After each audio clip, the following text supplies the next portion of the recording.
All right, so welcome to MELTALK. So MELTALK is more of an interactive segment of our MEL conference. And we give you, the audience, an opportunity to join in on the conversation. If you want to give a comment, you want to ask a question, this segment is the place where you do that. So I'm going to start it off with Jamaal. And I'm going to ask a few questions, and then we'll just open it up to anyone who may have a question or a comment. All right? So, Jamaal, yes, sir. the celebrity artist, you've given us a lot of your personality today, and I think that's being reflected in everyone's conversations with you that I've heard so far. I think one of the things that you said during what you spoke about was that you got to get into a lot of places that you maybe wasn't supposed to be in because of your belief in yourself and in your art. I wanted you to expand on that and just kind of talk about what it takes to be a person to be a creative person. Mm-hmm. But then be able to translate that creativity into opportunities. Well, unfortunately for most creatives, a lot of them lack business acumen. And so what I do still today, and what I did, was to find ways to build up myself as a business person. I know it may be hard to believe, but I wasn't always so polished and But when I meet people, I often dress in a suit. If I meet a lawyer, I try to be dressed more business-like than a lawyer. And in every meeting, I'm that strong person in that meeting because it's not a disadvantage. I'm in an unrespected profession as an artist and a creative, but I think that a lot of the creatives contribute to that by caving into the system that people say that, you're just a starving artist. And an artist, sometimes, nothing wrong with being eccentric, but sometimes, in my experience, I find that business people love doing business with people who look like them. So I was a little rough around the edges, I was a little gangster. I mean, you could tell that. Oh, you won't believe that. No one bought that. Okay, yeah, well, okay, I lie. Okay, that's a lie. But I was a little rough. I wasn't as refined, but I started to refine myself from being around Atlantis, taking on the ethos of Atlantis that they dealt with their business people, and that helped to build my confidence as I was able to really say, give a price, and people respect it, and they would reflect all of that. I have a van that I use every day, and then when I'm meeting like business people, I would borrow my sister Mercedes. And then, so when you see that total package, you see that guy dressed in a suit driving a Mercedes. So when he say that price, you wouldn't hesitate because he knows, on top of having a portfolio saying, oh, this is the guy who drove for the Pope and Oprah. So whatever he charge, if they paying for it, that's what it may cost. And so it helped me with all sectors from an eclectic part of life to always use that. Know that it will happen. In fact, traveling here from the Bahamas, when I went on Delta Airlines, I sat straight in first class. My ticket was my seat number was like 19C. I sat in 4C, right next to this guy in first class, and we immediately started this conversation. And I mean, that's the best flight I've ever had in my life. You couldn't tell me. I didn't ask. The lady just asked me, sir, would you like me to hang your coat up? I was like, yes, ma'am, thank you. I didn't even think about it. I was like, that seat vacant? I can't ask, hey, can I sit here? No, that's my seat. So I use that, and that takes me throughout life. Now, you are self-taught, right, yeah. For the most part. Mm-hmm. I know you're a little bit about your history. Your father was an artist. Yes, my father was an artist, and... Well, he's still alive. He's an artist. Yeah, he still is an artist. And I watched him struggle. I mean, he had 13 kids. I asked him if, boy, back in the day, y'all didn't have TV. Y'all Well, enough TV to pass time. You all use that time to make kids. So it was it was 13 of us. So we had a dozen eggs. Somebody get left out. So this big, it was listen, it was big fight. So I've experienced the struggle. And then early on, I was self-taught. And in high school, well, earlier, junior school, I wasn't the smartest. I wasn't the brightest. I mean, I remember the teacher asked me, I was with the student, the teacher say, name the 4 seasons. I say salt, black pepper, all season, and the garlic powder. So that tell you I wasn't the brightest. So I had my talent to lean on to get me to this level. So yes, I'm self-taught. And how how were you able to refine your skills? Like what are, because I'm sure you weren't this good when you started, and the things that the techniques that you use, the things that you do even now, you probably didn't even do 5 or 10 years ago. So how have you been able to challenge yourself in your creativity? Well, I practice every day. I try to get better and better. I look at what other artists doing, and I work with different materials. Like it was a point where I started doing makeup, and I painted, doing portraits with makeup, and it's so weird, because I would feel so weird as a guy going in a makeup store. So either I was looked at as, okay, a gay guy or a mortician or a gay mortician. So I just felt like, like, okay, let's just get used to, so when I went down to, hey, well, you're a mortician or something? Well, yeah, I use makeup for dead people, but I wanted it to help just to work with something, to get on a different level, to re-spark my creativity, because sometimes when you're so set in what you're doing, it could stifle your creativity. And that helped push me to the next level, to nowadays I'm doing portraits using pancake mix. And, that's receiving some buzz right now. I even get a couple of girls, I'm reaching out to me. Hey, listen, I'm the guy who could cook your breakfast in the morning. So your art is, like you said, you've branched out into a lot of things, a lot of different ways that you do art. Talk about the opportunities that your gift has allowed you to experience. And I'm talking outside primarily of the art space, and more so just different things that you've been able to do because you've really taken control of your gift. Well, it has helped me just in the business realm. I consider myself a business person that do art, because I have various different businesses in it. But it started from that, and the successes that I've attained from doing art has taken me on trips around the world. I mean, listen, today I'm in Atlanta on stage with Miles Monroe Jr. Hey, mama, I made it.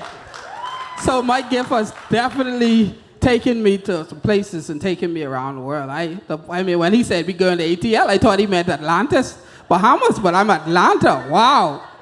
So yeah, my gift has taken me, and I've had a lot of speaking engagements, and for some reason I'm always invited back to speak. Hint, hint, wink, wink. My passport working. Absolutely. I mean, I guess I've known you for some time, and just from our interaction and our conversations, you always spoke about how you use your art. Like art comes second nature to you. It's nothing you have to think about. It's really nothing that it's difficult for you. It's your gift. Yeah. But you've really taken control of it and understand how to convert that gift into a very good lifestyle for you. For me? Where you live and what you're able to do. Wow. I ain't gonna let all your business out there, but listen, I caught the bus here. They had a limo waiting for me, and I said, no man, I used to catch a bus. What you talking about? But I think you've done a really good job. Thank you. Being able to convert your gift and to monetize your gift. I think it's a better way to say it. I want to say to each and every one of you, like whatever you do, try find that way that we could tie a business to it. Like, not just if you're a chef or whatever. I mean, it's good to work on your craft. But I found that I was looking for ways to marry the business thing, because I was like, well, why are these people successful? And I analyzed the things that were popular amongst what people don't like about creatives. For example, turning in work on time, being responsive, and stuff like that. And I tried to find a way to write that, for me. And that helped. I missed a lot of clients simply because I never responded. And when I respond, I have a high, like 95% rate. I even got you to purchase a portrait lately. I was like, wow, gotcha, my percentage working. All I had to do is reply to Charo, and here I am. So it worked. But a lot of artists would just lose a lot of clients. And I'm located in the Bahamas, but I do work for people all over the world simply because, they find a lot of artists that are not professional. They're not responsive. They don't put their work on time and that type of thing. But I operate it as a business. I've learned how to accountants and properly, like for us, this VAT filing thing. When you reach a certain threshold, then you have to start like collecting VAT. Well, I'm not at that threshold yet, but anyway. And so I had to learn accounts and start to pay myself. And it's worked. It's worked so that I have a record trail, and it's helped me to be disciplined. So let me ask you a question outside of your art. How do you define success? What is the meaning of success for you? Well, success, it's a lot of people with kids nowadays going to college, and they lead in companies that turn into billion-dollar enterprises. It put the mindset in a lot of people to become an overnight success. But the truth is, you really can't, become an overnight success, because you don't see all of the hard work that was put in behind it. Some people were blessed with luck. But I think that the success, if you just try to reach success without focusing on the journey, success will always escape you, because success isn't like the destination, but it's embedded in the journey. So I think, just love that process. And if you had a journey where you've learned along the way and it makes you a better person, then all of the other things that are common, like financial success, all of that will come. Like one day I'll be wearing a Liz Claiborne suit like you. So one day, that and success will come. So for you, success is generally the process, the part of the process. Because the goalpost changes. Like you can't be complacent when you say, okay, I made $100,000 off a job. And then you like, wow. So when you reach that level, I heard, what happens is, so when you reach that level, it's like, wow, okay, well, I can't be comfortable with making $100,000 anymore. I need to double it. So I do a lot of things that doubles. So I say, well, okay, I have this thing that I believe that if you're the same place here, like the same place this year as you were like last year, then you live a whole year just in vain. Like you really, because you have the opportunity to learn, to become stronger, like Charissa alluded to, when you in the gym lifting weights like Charo, every other set you become stronger. Oh man, look at this man's bicep, Jesus. Anyway, give Charo a hand for the bicep. I'm having an interview with Aquaman, man. So, yeah, you become stronger, and so success is a process. So with that said, I'll open up the floor for any stuff. I'll open up the floor for any questions that anyone may have. We have a mic over here. You can just walk up to the mic. Hi, I'm Dr. Unique Thomas, and I'm originally from Nassau, Bahamas. Woo! And I live in Tampa, Florida. So my question is a little bit about what Charo talked about. Talk about how important resilience is in that preparation process for you as an artist.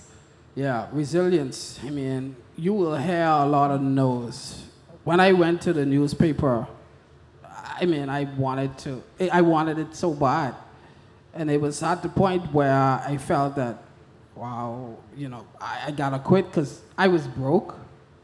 I know that I had talent, but instead of me just quitting, I just practiced and got better, and I was drawing like as if I worked for the newspaper. That's good. And what that did was it helped me to build up a portfolio that was so relevant within the time.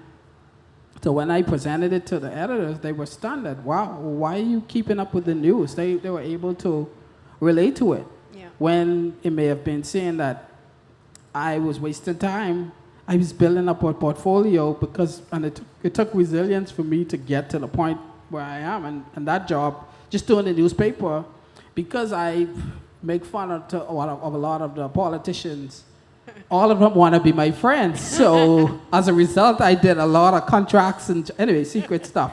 But me, I'm friends with a lot of people, and that newspaper has helped me. I'm even friends with Charo. Thank you.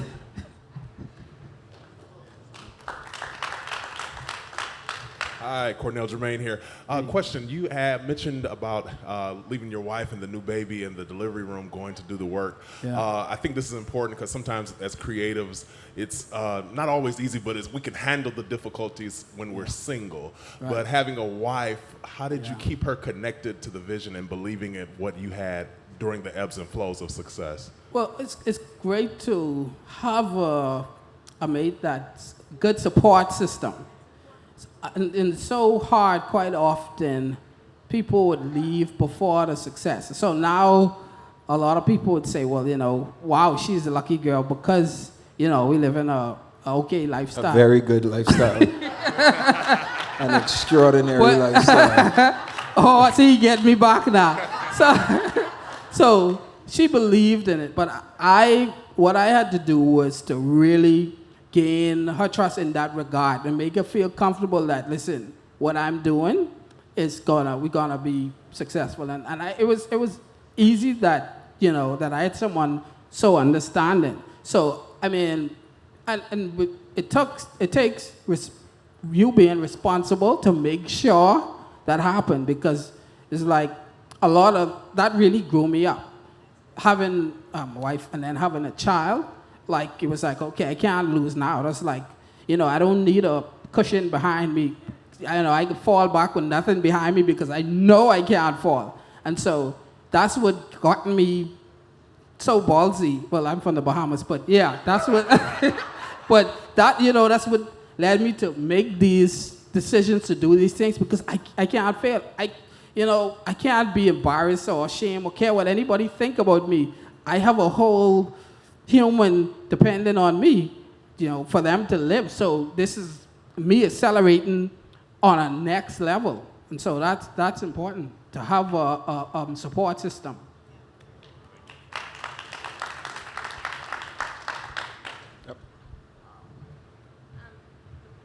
Earlier you mentioned that in the beginning you would give away your artwork, like, you know, when you're in high school for $1 or $10. So at some point there was a crossover when you realized your self-worth and your value was greater. So it's kind of like, where's that balance of when do you cross over to asking for greater for your artworks and stuff like that? Well, I started the crossover when the demand came. When I was like, okay, once one celebrity got it, and other celebrities would come and they would know who I was. Like when I met Puff Daddy, P. Diddy, or whatever he called himself today. But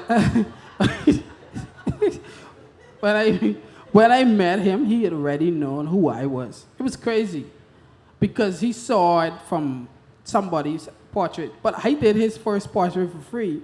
When he came back, he got portraits of his kids. And that's why he paid for the first and the second portrait. And so, so you would find that balance when you'd start giving it for free, but we still have to live, we still have to survive, So it's a good trade-off for, okay, who would help my portfolio, because for me it works when people know that, this is the guy who did the portrait for Puffy, so when we charge, so it was a good balance to help my portfolio. So, but now it's at a point where my portfolio is so stacked, I don't even have to add anybody else for it to be impressive anymore. If I just say I drew the Pope, Oprah, Prince Harry, and Charo, then everybody could say, listen, this guy, big time. I don't have to do nothing no more. So now, in fact, I had, like 2 weeks ago, this guy is an agent, LeBron James' manager. I did LeBron James's portrait, but his manager came and they contacted me and said, here, I'm looking for Jamaal. We want this portrait of my family. And the guy expected me to do it for free. When I drew LeBron James' portrait, that was like probably close to 10 years ago. And I mean, when they called me, I gave him, the quote, and he was like, well, I just wanted for exposure, but it's like, that word for me is like the worst word you could say to me now. Like, that's exposure. Listen, because it's like, okay, I'm overexposed. I'm like, listen, you came to the most exposed artist, and your bargain is to give me exposure. I can't go to LeBron James and say, hey, play ball for us and we can give you exposure. So, I'm at the balance right now. I could refuse a job because I'm not, I don't want to do it and not struggle. And so when you get to that point and you believe in yourself and believe in your work, then you understand, what? Yeah, I don't have to do no more freebies. And I think too, sometimes I mean, as human beings, you want to get paid for our work, right? You want to get paid for our effort. Sometimes that payment doesn't have to be in cash, right? We could bargain opportunities, we could bargain relationships, we could bargain friendships. So it doesn't always have to be a monetary exchange. That's something to also think about. Yeah. Any more questions? Yep. Mm-hmm. Boy, we look good in this picture. Yeah. They Photoshop us and we look good. They didn't give me some bad, man, Charo. They get us looking good. Jamaal is the best. Boys to men. The best. The best. Being that both of you are very influential, nationwide known, how do you handle the business and the political struggle, taking your product and not getting caught in the political game? How do you handle that balance?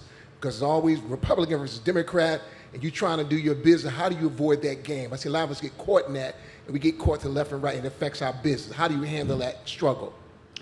Yeah, that's an interesting question because I've had to balance with that. I've had to battle with that because I live in the Bahamas and we have a similar system. We have the F&Ms, the PLP, we have a two-party system basically, like ours, Democrats and Republicans. So in the last government, the PLP government, I did a lot of contracts. Plenty contracts. I did some huge contracts, and they would. He I would built his be house. his houses. No, Off those you contracts. You win. So anyway, whatever Charles was saying, don't believe him. But I've done some projects with them, and I was frequently photographed with the Prime Minister and having lunch at his home, and with all the politicians. So I was branded as a PLP artist. People would say, you're the PLP's artist, when I was just an artist who was commissioned to do some work by the government. And so the PLP government got voted out and said, here comes the F&M government. And so I've had to battle with, okay, well, unfortunately, people would let politics transcend talent. You know, we see that a lot, and you will be victimized. But I mean, for me, my personality really helped me to forge that same relationship. Now people saying I'm an F&M artist, and I'm getting some contracts with the F&M. But I saw the Prime Minister one time, and I saw him. I was like, boy, listen, I wanted to do a portrait of you, and if I do a portrait of you, I can retire. I could say I draw all the big time people, and he laughed, and that's how he got to know me. And for me, that's how I've escaped it, But unfortunately, we live in a world where we take the things that we shouldn't take so seriously, we take that seriously. Sometimes a lot of people are caught up in themselves. Like people would say, well, wow, with this success that you've attained, how do you stay humble, or you could talk to me and stuff like that? I realized that this was given to me. I think this talent came from God, and this could be taken away from me. So I'm just happy to be in this position. That's why I'm always talking fool and making you laugh. Listen, I came from where the odds was against me. I came from the areas where a lot of my friends are dead and in jail. And right now I'm living a success. So this is a good thing to be happy, and it's a great thing to be alive. Good day. Awesome. Jamaal, any last words you want to say? If there's one last thing you could say to the audience, what would it be?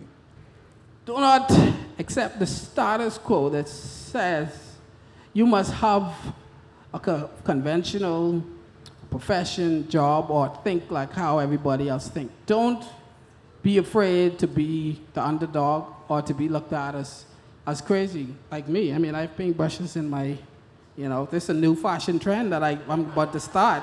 You better take your pictures or something now so you could say, boy, I was with him before he's big time, because, there's something on the brink of something great. And so once you have that mindset, don't worry what people have to say or think about you. And then you will be a success. If you believe that, it really, really starts with you. Awesome. Well, thank you, Jamaal, man. Appreciate it. Thank you. I'm sure we enjoyed Jamaal, and hope to have you back at some point. Yes, bring me back on the next one. Hey, y'all think I should be back? Oh, yeah. All right.